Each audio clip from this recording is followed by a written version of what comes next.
Okay, and welcome to this CLP. I just wanted to have a quick look around session structure and try and give some advice, tips, and ideas on how to plan and structure sessions. So I've taken a specific session that I planned in previously and utilised with an under 12s team. Obviously, it was set out to be with an academy style team, but for me, it's a lot that I've taken a lot on the coaching process and the coaching journey, and I wanted to try and give some tips and ideas from a full session that I've done and just little principles or things that can be pulled for other types of sessions, even if we're not at the level that we want to plan or whether we don't determine that this session format works for you. I just wanted to give an overall picture of a full session that I've done, and even if it means pulling out key elements to help plan a session, then that's always beneficial. When I was planning sessions when I was younger, and less experienced and qualified and knowledgeable, for me, if I was looking at our session, a typical would be warm up into a bit of work, bit of technical work, and then it'd be an SSG. Sometimes that's the way I like to go with sessions, and I like to have them more fun and creative. So if it's coming in and it's doing a fun warm up, into a bit of a fun technical, and then into a fun SSG. There's nothing wrong with that, but I like to focus that more around fun sessions, breaking it down, not too much coaching, not too many coaching points, not too many coaching interventions. More of the fact of just letting them play, doing a little bit of coaching, and the fact that they've warmed up as they proceeded on within the session. But in terms of what we're looking at in terms of sessions, there are two types of sessions, whether it's a general session where you're not putting players in positions, you're looking at a bit of technical work, and it's more focused generally around, for example, running with the ball, there's less transitions. You will transition, but there are less transitions with it, in contrast to a specific. Specific is more based of a focus of in and out of possession, positioning players, more related around what your session objectives are and how you attain them in a specific. You can have an objective for a general, but general more relates to more freedom, creative play, just letting the players play. Specific is more coaching points, interventions, setting out your session objective, and making sure that you achieve what you set out. So here I'm working on specific into an SSG, out of possession, switching play. So what I've set up here is 25 minutes of a specific. In this contrast to the session plan, I focused merely on what I wanted to get out as soon as the players had passed their warm up. And we moved straight into the specific part of the session. And when I talk about specific, sometimes you can relate a session into an arrival activity, so that's passing the ball or kick-ups, which I really want to develop. Kick-ups is lots of touches, developing that technical skill. They got something in the player locker. They're able to control the ball quicker, and they're having that one-to-one time, creative freedom, that learning, before we move into a warm-up and more of a technical. Passing 1-2s is a good way to get players working together, build relationships, get them talking. Lots of touches, trying to get that ball moving, improving their first touch, improving their passing. What distances can they do? Can they pass and move around? It sets targets and challenges. Same with kick-ups. You can set a target of, I want 10 on both feet without the ball touching the floor, or I want 10 just with your right foot without it touching the floor. And there's different levels that you can set for players in terms of kick-ups, especially developing them through their ages. But I love kick-ups, and certainly for me, I want to try and set a benchmark by the fact that they're under 12 or under 13. As soon as they start entering their YDP, so their youth ages, that they're able to work on it, and they've mastered their kick-ups. But passing is a good arrival activity, straight into a warm-up. Then you can look at more of a technical and two transitions. So whether you're doing a 25-minute general technical, 12.5 minutes on one bit, i.e. running with a ball, how do you transition this into the second part of the technical? You could do run with the ball, beating a defender. So, your general would be just running with the ball, lots of freedom, 1v1s, incorporating that transition. So when you do transition, you've got that defensive element in there. You can beat the defender, and then you transition into your SSG, followed by a call down. Now, in terms of specific, I've set out key factors, what my factors are, what my focus, what my topic is, my session objective. And then I've looked at the organisation. So then I've looked at 2 different teams already, one in possession, one out of possession. Then I've looked at how I've challenged individual players in that team. I've organised their positions. So as you can see, specific positions for both teams. I've looked at the organisation of the session. So reduced pitch size to 3/4 of a full-size pitch. Box within the middle, 15 by 10 yards. And that's been highlighted here within that space within the picture there. And laid out by the 4 blue cones. There are 3 goals within this, 2 on one end, either side of the pitch, and 1 at the top end, as indicated by the red line. So now I look at the information and what I want to attain in this session. So, for example, the pinks will look to keep possession of the ball with the objective to score. So I've set the pinks a purpose, an objective to score. So they have to utilise possession, score, and that's what their objective is. Then how can we challenge the pinks? How can we further them to improve on this session? So, you know, if they're having a lot of success, they're scoring a lot of goals, then can we challenge them by, we have to switch play before we score when they've received the ball. So that's their challenge. Or can we condition it so that there's only one player, and then that's a designated midfielder who can score? Or we condition it that only the midfielders can score. So there's a good challenge there, whether they switch and play if they're having a lot of success before scoring, or whether we condition it to try and create more success, as well as to challenge the players further on in terms of how they work the ball. So you can challenge a team or condition it, but if you set a condition, you are essentially setting a challenge anyway, because midfield have to score within themselves. But there is a big difference between challenging players and what you want them to do, and conditioning a session. But for me, I like to condition a lot of it and then challenge the players within that condition. I'd be looking at more challenging players in a specific, as well as a general. But general's a really good one to try and challenge players. For example, running with a ball. How many touches can they take to get from one area to another? Or can they try and work on the number of touches that they're having within the session, for example? So, you know, there's general or specific sessions, there's challenges, there's conditions, there's in and out of possession principles, there's how you set up both teams on either side, your organisation of your session, and then you can look at progressions and transitions as well. When looking at a session like this one itself, as I've looked at specific here, you know, I focused on 25 minutes of the specific, and then I broke it down into blocks. So first block 1 would be 5 minutes. Then I'm going to give a coaching intervention and terminal feedback. So coaching intervention is a really good way to try and give information straight back to players, try and relay, get the feedback, and using those questioning techniques that we're going to focus on in a further CLP to attain their understanding and create that dialogue where they can learn within the session themselves. Terminal feedback, you know, it's different types of feedback again, which is going to be another CLP within itself. But terminal feedback is a case of where you stop the session and then you're talking to the players as a group and giving them that information, where you stop the session and you want them to purely focus on what you're doing.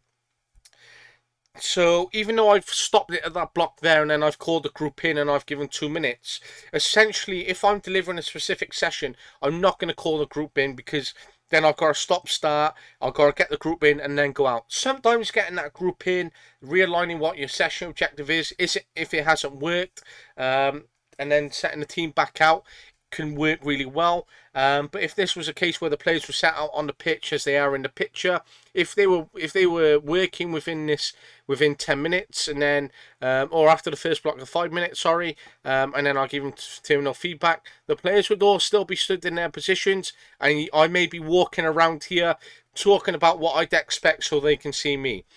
One good thing around terminal feedback, if for younger players they're not attaining it or they're not grasping the session objectives, a really good thing to do is a walkthrough or a demonstration of what you'd like from them. In here, I didn't lay out what I do at first, so I would have done a walkthrough first of what I'd like the session to look like, and what I'd expect from them and the objectives. But a demonstration and a walkthrough following terminal feedback can be really key. Then I've gone back into it, a 5-minute block, to see what they've worked on and whether they've met my terminal feedback, how they've taken that on board. And then I've set a progression then after another 5 minutes, which is the first progression. And then we work for another block after that in that progression. So it's 5 minutes progression, see how it works. And then another 4 minutes on top to work within another block within itself. Then I've got another coaching intervention, which is terminal feedback.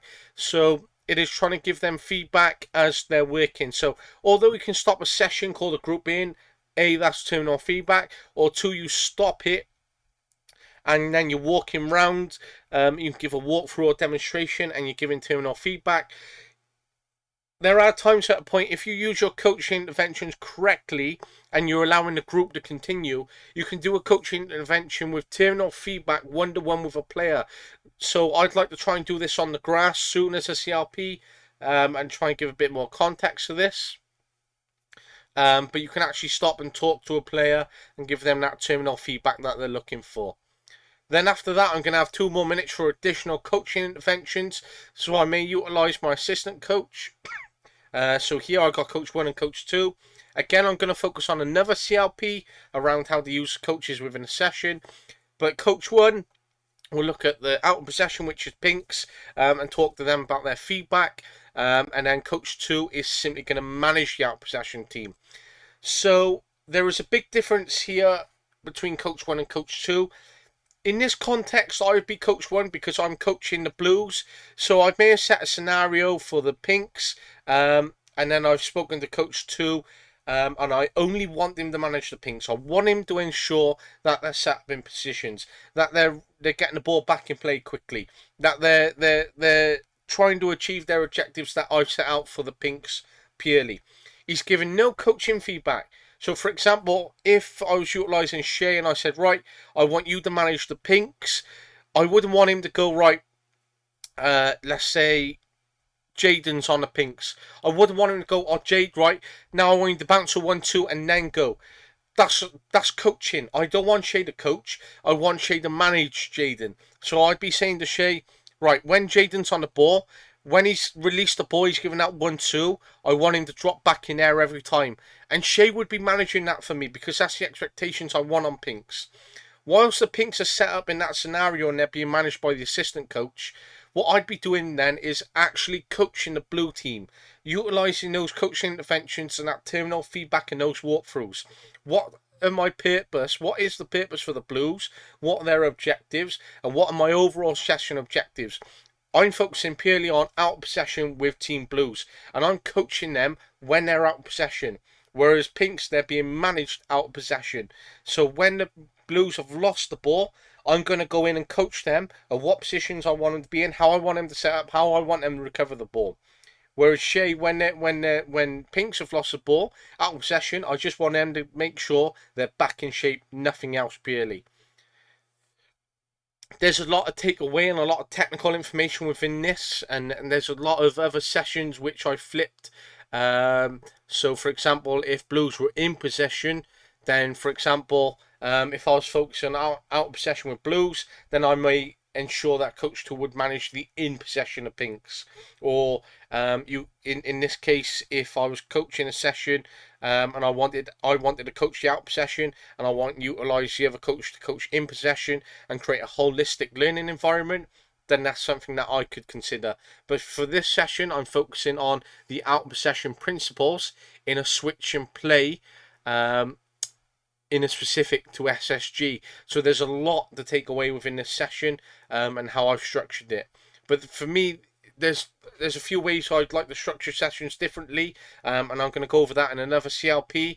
But for me, this has purely been on the content of what my coaching points is and how I would lay out the session itself.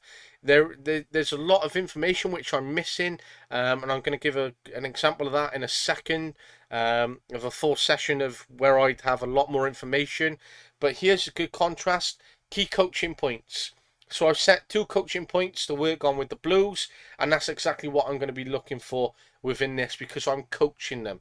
So coaching points is achieving the objectives and supporting the players. So for example, number one would be to work within the units within each area. For example, a defensive unit look to work with the midfield unit, press and reduce the space available within the channel, ensuring pinks play backwards. As soon as they play backward, the second coaching point is when you're in possession, press. So, for example, those pinks would be in possession, they played backwards, the blues would press immediately as an out of possession team, ensuring that the pinks are playing the ball quicker, so automatically creating those hidden challenges for the pinks, and you're challenging the blues to recover the ball. And if the pinks were successful in possession and they went and scored, then I could go and give my terminal feedback. Then I could give the coaching points. Then I could say, all right, that didn't work this time. Let's try and have more success this way because I'm focused on an out of possession. So I want to try and force the pinks to switch play and put pressure on each player. If we put pressure on the pinks and then the blues have gone and scored, they've achieved their session objective and they've gone out and scored and they've done exactly what my coaching point has. So that's success. If I've gone in and I've given terminal feedback and I've utilised that coaching intervention, and then blues have done exactly what I've coached them to do, then that is success for me. If they haven't, then obviously there's more scope for us to work. If there's not enough success or they're not achieving the objective, what do we do? Do we add another player for blues? Do we remove conditions? Do we challenge the pinks so blues have more opportunity? Do we increase the pitch size, reduce the pitch size? Look to get 2 balls in play. How do we utilise the assistant coach? Is having 2 goals working? Yes or no? Can we take 1 goal out? Can we create overloads, underloads? Do we take a player off? You know, there's so much to do if it's not working. And that's for me. When I stop and stand sometimes and I just watch a session play out for a few minutes, then I ask myself the question, is this session achieving my objectives? Is it achieving exactly what I've set a vision in my mind? And if it hasn't, then I might stop and start a session, or I might, in a case, sometimes let the session play through and have loads of coaching points and work primarily with the players. So automatically I've left my objectives and I've adapted within that time frame and worked specifically with the players, and then I've planned it again for the following session and I've made those few little tweaks. Or do I go and make the tweaks there and then to ensure that success? So for me, most of the time I will make those little tweaks to make sure I'm having that success there and then, or I will stop the session and I will hammer home the points and ensure that the session is working of how I've detailed in my mind. For where I'm adjusting the session, there's nothing wrong with that. I may be changing my principles in terms of how I've set the session out, and it has to work for me. But other times, if I don't want to do that and I've planned a session, I want it to work exactly how I've visioned it in my mind, then I will stick to my guns and I will make sure that session works that way. And the odd occasion, I will repeat the session again with a few more tweaks of bigger size, etc., to try and get my coaching objectives and the session objectives out of there. Then I've gone into an SSG. Now, some coaches will pull out their coaching interventions in an SSG, and that is completely fine, and they will facilitate the SSG, and that does work. So again, it's all about those coaching interventions, those coaching principles, and adapting in and out of the session that works for you. I like to try and let the players play within the SSG. I don't like too much stop and starting. But if I was looking at a specific session and we transitioned into an SSG, as much as I want to evaluate the success of the transition of specific and those coaching points and that feedback within the SSG, if they're still not achieving the objectives that I've set them for the SSG, then I will go and stop the session quite often, and I will give that feedback. But just be aware, if you're stopping a session too much, this can really frustrate the players and you're reducing their ball rolling time. And players can easily become frustrated with stop, start, stop, start. But again, I focused on a session objective. Pinks to force the blues in a switch of play by working within units and pressing quickly. So I flipped. Don't check that now. Blues out, pinks out. Yep, so I flipped that then on that. And again, I've looked at the organisation and I've kept the organisation the same because I want to ensure that that was there. Again, I've got these coaching interventions, the blocks, progressions. Look, the box can now be used. The in possession team pinks will require a common player, so a player who plays for both pink and blues, to move into the box, receiving the ball, looking to switch players as quickly as possible. So automatically there, as much as I've set progression, there's plenty of challenges and conditions that I can set on the common player, and plenty of coaching interventions that I can use with him. So, for example, here, as I've said, he's challenged to have 3 touches. So, as soon as he gets a ball, 1 to receive, 1 to make a decision, 1 to play. That's how I always like to say with 3 touches: 1 to receive, 1 to make a decision, 1 to then play. As players obviously get older and their decision making increases, can they do it first time or within 2 touches? How quickly can they receive and release? So, it's working on those receiving and releasing skills. Blue players cannot come into the box, so that's their condition there. So there's a difference between that challenge and that condition, until the common player has received the ball. So the common player is unopposed until he's received the ball, and then automatically, as soon as he's received the ball, a blue player has to go and press him straight away. Now, there's plenty of coaching points for which blue player, when, how, where, why, and plenty of coaching intervention to do here on a walkthrough. And plenty of decision making for individual players as well as a team to look at. So for me, there's loads that you can think through. So for coaching interventions, there's a walkthrough. There's the coaching process, which are their own interventions within their own right. Terminal, feedback, and concurrent. So terminal is where you're individually talking to a player, or you stop the session, or you've called a group in. Concurrent is feedback that you're giving whilst the session is taking place. So if you don't stop the group, they continue working, you may say, good, that's worked really well over there with Tyler. Tyler's received the ball well, but next time I want Tyler to get the ball out there and play that. So, but you allow the session to continue, and concurrent is as it sounds. It's within that concurrent moment, that moment that it has occurred. But this is just an insight to a really specific session with plenty of ideas and some tips to take away. Obviously, I'm not expecting every session to run this way, and obviously the ability of players that we have coming through sessions have to be determined and fit the style that allows them to learn. But the whole point of this was just to try and get you thinking and to go, oh, do you know what? I've never heard of terminal feedback. I might look into that more, or I might try that. Or, ooh, blocks sound good. I might block up my session. Or, ooh, now I understand the difference between general and specific. Or, oh, this has given me an idea of how to plan and structure sessions.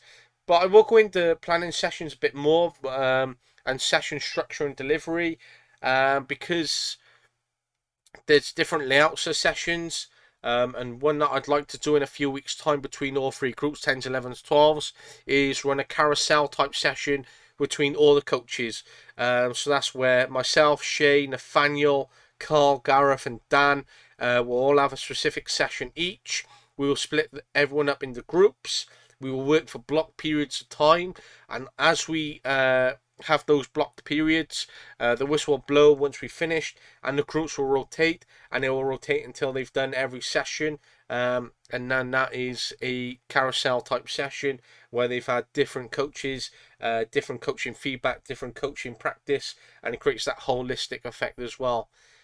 Some sessions I like to look at whole, part, whole, but I'll go into that because that's quite a detailed, more specific session in terms of how that works. But yeah, this is mostly to try and give some tips and ideas around session planning, to try and, get us thinking. And again, as always, is a supporting tool, and try and build into more CLPs and ideas as we move forward. Quickly, I've just flipped into another session here. Just try and give some more contrast on it. So I was looking at more of an introductory session to a topic, focused on a low block. So as you can see here, I've set a warm up, I've set into a drill. I want to try and change the terminology. I want us to stop using the words drill which I'm working on as part of our coaching curriculum. I want us to focus on the word exercises, because drills sound very military, they sound a bit outdated, whereas exercise sounds a bit more fun, and players receive the word a bit better. And then an SSG, and then I'll set out 9v9 with keepers. So as you can see, I've looked at a warm-up. What type of warm-up have I gone for? I've gone for a dynamic warm-up. So there's different types of warm-ups that you can do. You can do dynamic or static. I like to do a lot of dynamic warm-ups. They're a lot more modern and a lot more quicker, gets the players working. Then I've set my organisation. Then I've broken down into what cones, how many cones I need, what types of cones, what cones start where, between movements. Then I've looked at what I want them to do within the warm-up. I've looked at learning objectives. So I've set out a technical, physical, psychological and social, focusing around the pillars. So there are usually 4 pillars, and psychosocial usually counts as one pillar itself. But then I've broken down how much each session that I'd be focusing on, a percentage within that session. But that's a bit more technical and more focused around academy players. But that's just an example of the 4 pillars, which I'm going to focus on again in further CLPs and the coaching curriculum. But yeah, that's just some concepts behind it. But as you can see here, there's a lot more detail within this session, of what I'd be looking for, and I've set out the ability of the group. So if I was handing this coaching plan session to someone else, they'd understand exactly what I'd want from them with a bit of background information, and then whether this session would work or not. I've set a session focus, then session objectives. I've set what reds are doing, what blues are doing. Then I've looked at individual players A and B. Reds will do this, blues will do this. Then I've set 4 individual player challenges that I can use throughout the session. Then I've looked at progression. So now I'd look at maybe just progression for the reds. Then I'd look at a variation for blue and reds. For example, they're going to swap to understand the blow block formation and situation. I can also create a scenario in that. I've looked at a transition. I've then set myself coaching notes, and then I've set myself player development outcomes. So there's a lot more information that I can take here, and a lot more technical, and a lot more that I've set myself in terms of a plan within my head. And I want to do this, and I want to get this, and this out in this session. And that's what I mean. If you've got session objectives and you have such a specific session where you're trying to achieve coaching feedback, your coaching notes, your objectives, the session focus, you want to get progressions and variations in there, you want to transition, then setting yourself a good standard and what you'd expect your session to look like is really important. Very quickly before I finish on this CLP, this is when we first moved the Riverside Rovers, and I've looked at in and out of possession, retain, regain. So there's the 4 R's: retain, regain, receive, release, which was a big focus of mine and still is.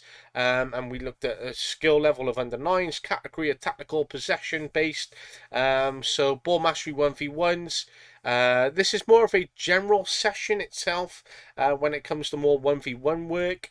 And there's more objectives of when to retain possession, how and under pressure, to understand how to regain it, and to understand in and out of possession principles. So it's not much specific in here, because I'm looking at more the technical work, and the tactical element of how to maintain possession. So it's less specific, but I still have all the main contrasts and principles that I'm looking for in terms of session structure. So an arrival activity, a warm-up, working within blocks.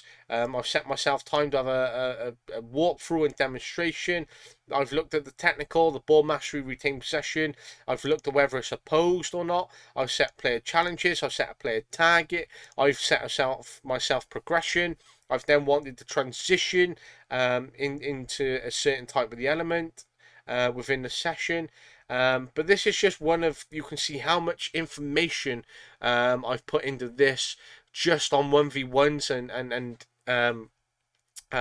passing on that tactical element and that tactical pillar of possession based work for an hour. So it doesn't really say about that transition into an SSG as such, but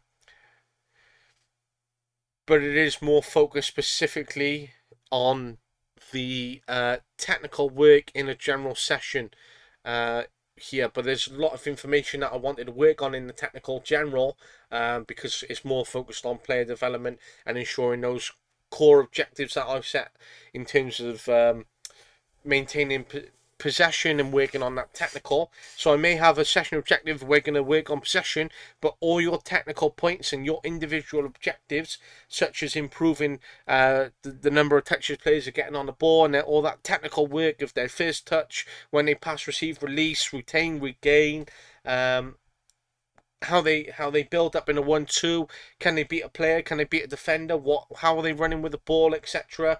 Are their shooting skills on point? All those technicals are incorporated within this session itself. So for me, this is a technical session with an objective focused on possession, but there's a lot of technical work to help the players develop.